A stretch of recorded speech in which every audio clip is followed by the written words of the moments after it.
So, as I told you a little while ago, this is a really special night for us for a variety of reasons, but also to be able to give yet another world premiere performance. So, the sounds you are getting ready to hear have never been heard in the history of the world before tonight, and especially the fact that it is paired with these beautiful images. So at a reception after the last concert, which contained a world premiere, someone said to me, "Oh, well, yeah, you all do world premieres all the time." And, well, yeah, we do. We do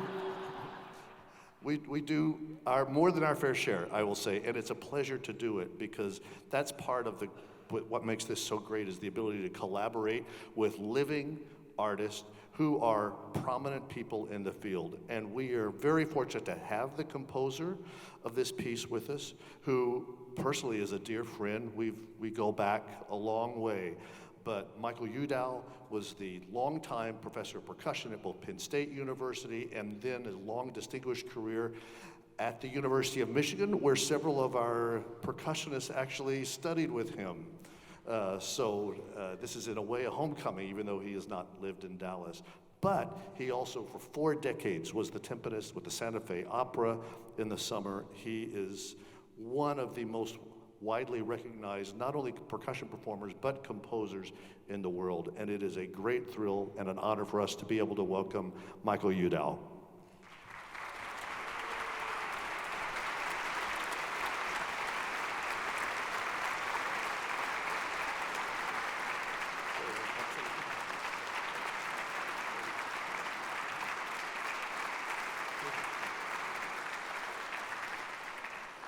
Thank you, dear friend, Maestro Junkin. I mean, it's amazing to have a world-class conductor with this magnificent wind ensemble. I've heard recordings of the group, but this is my first experience live, and with all due respect to the brass, I'm blown away. It's just incredible. And I heard a bit of a sound check, and my heart's pitter-pattering. Well, just a moment about the composition. My wife, Nancy, and I were, for the first time, visiting Mesa Verde about 9 years ago. Even though I spent the summers in Santa Fe, I never had the time to go up to southwestern Colorado, near Durango, to Mesa Verde, which is a national park. And how many of you been there? Okay, all right. For those who haven't, it dates from about the 1300s when the Puebloan peoples experienced a major drought, and they moved to the 8 northern pueblos in New Mexico. Santo Domingo, Acoma, Taos Pueblo is very famous, etc. Well, the ruins are spectacular, and they're built into the cliffs, which were eroded, so they're indented, and stone structures were built out from there. And they're protected because there's only one way down into these cliffs, some of them, and very narrow isthmus to wiggle through. So they were never successfully attacked and conquered. Well, that's all very interesting, and the architecture is fantastic. However, what really caught my eye was on the top of the Weatherall Mesa, the second mesa, were forest fires that had been over 500 years and left the trees burnt. And so I was noticing these shapes.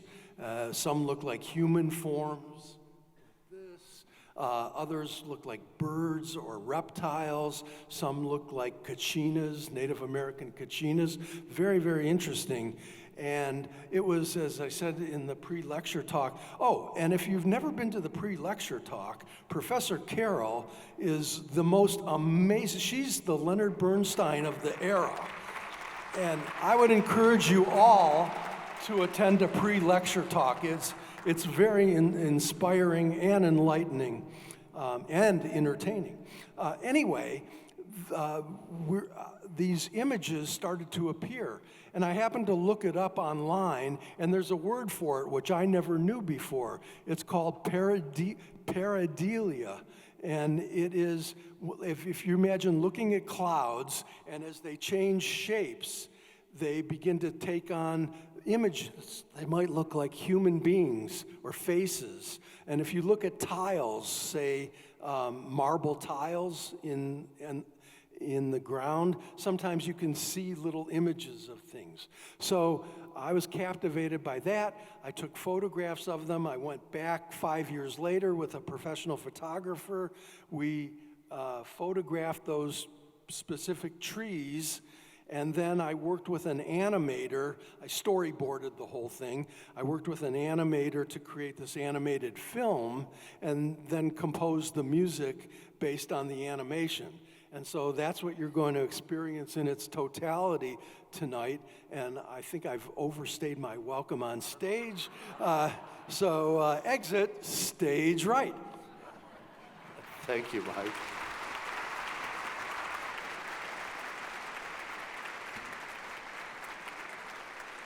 Everyone. You know, and I really should mention one other thing. Excuse me, Maestro. Okay. We live in a precipitous time, and we're all trying to figure out how we're going to save this planet for future generations. And I think that it's really critical that we recognize the devastation that can occur either by fire, floods, different natural disasters, hurricanes, tornadoes. In Asia, they're typhoons. But I think there's some hidden sort of feeling in my heart and my mind about what I experienced emotionally while I was walking through the Weatherall Mesa and seeing these images. And I hope maybe in some small way this resonates with each of you as we consider the future and destiny of our children and our children's children. And